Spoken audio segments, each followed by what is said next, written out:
پاکستان کے قیام کے اول روز سے لے کے آج تک علماء کرام قادیانیوں کے دجل اور فریب کے خلاف صف آرا ہیں۔ 1953 میں 10,000 مسلمانوں نے تحریک ختم نبوت میں جام شہادت نوش کیا۔ تو اتنی کثیر تعداد میں اگر مسلمانوں نے ختم نبوت کے تحفظ کے لیے جانیں دی ہیں تو اس میں جہاں مسلمانوں کے عقیدے کا تحفظ ہے وہاں ہمارے اس وطن کا بھی تحفظ ہے۔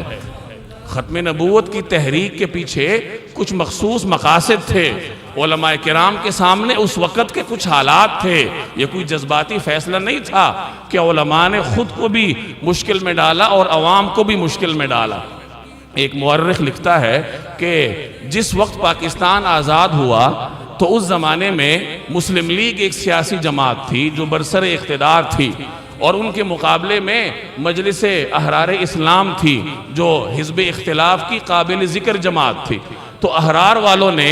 آپس میں یہ طے کیا کہ ہم سیاست چھوڑ دیتے ہیں تاکہ پاکستان سیاسی طور پر انتشار کا شکار نہ ہو، سیاسی میدان میں مسلم لیگ تنہا ہو اور وہ سیاسی صورتحال کو کنٹرول کرے، ہم دینی، اصلاحی اور تبلیغی محاذ پر خدمات سر انجام دیں گے۔ تو مجلس احرار نے 1949 میں یہ فیصلہ کیا کہ ہم سیاست سے کنارہ کشی اختیار کرتے ہیں۔ ان کے اس فیصلے کا اس زمانے کا جو مرزا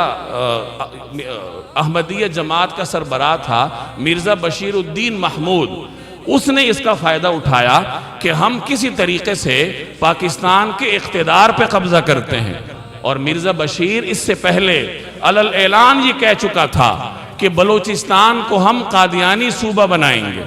اور حکومت کے کلیدی عہدوں پہ قادیانی براجمان تھے۔ یہاں تک کہ وزیر خارجہ اس زمانے میں ایک کٹر قادیانی ظفر اللہ خان تھا جس نے قائد اعظم کا جنازہ ہی نہیں پڑھا اور الگ کھڑا تھا۔ تمام مسلمان جنازہ پڑھ رہے تھے اور یہ اتنا دریدہ دہن تھا کہ اس نے دکھلاوے کے لیے بھی نہیں پڑھا بلکہ الگ کھڑا رہا۔ اور اسی ظفر اللہ خان نے 1952 میں قادیانیوں کے ایک جماعت سے خطاب کرتے ہوئے کہا تھا کہ اسلام ایک سوکھے درخت کی طرح ہے جو گرنے والا ہے،